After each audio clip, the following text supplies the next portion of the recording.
अध्याय 15वा. श्री गणेशाय नमः. अंतरी स्वामी भक्ती जळता चारी पुरुषार्थ येती हाता पाप ताप दैन्यवार्ता तेथे काही न उरेची सर्व कामना पुरवण अंती दावती सुरभोण जे नर करती नामस्मरण ते मुक्त याच देही मंगळ वेडे ग्रामात राहता असता श्री समर्थ ग्रामवासी जनसमत वेडा म्हणती तयासी शीतोष्णाची भीती नसे ज्यांच्या चित्ती सदा अरण्यात वस्ती एकांत स्थळी समर्थ परमेश्वर रूप येती ऐसे ज्यांच्या वाटे चित्ती ते करी स्वामी भक्ती जन हासती तयाते त्यावेळी मंगळ वेड्या तर बसप्पा तेरी राहत दारिद्र्य पीडला बहुत दिनस्थिती तयाची तो एके दिन फिरत फिरत सहज वना माझी जातो तो देखील श्री समर्थ दिगंबर यतिराज कंटक शय्या करोण ती वेरे केले शरण ऐसे नवल देखून लोटांगण घालत असे अष्टभावे दाटोणी माटा टेवी श्रीचरणी म्हणे कृपा कटाक्षी करुणी दासाकडे पहावे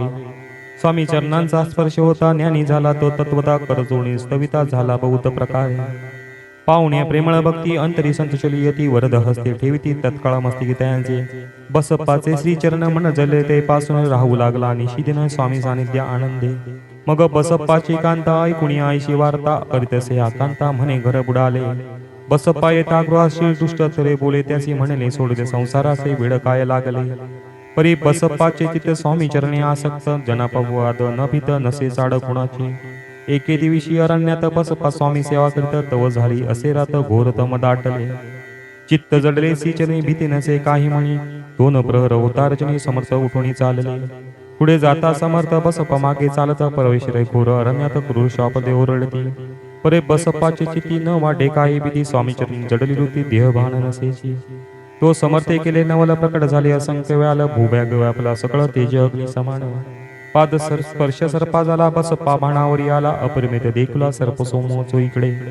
वृक्ष शाखा अवलोकित तो सर्पमय दिसत मागे पुढे पाहत तो दिसत सर्पमय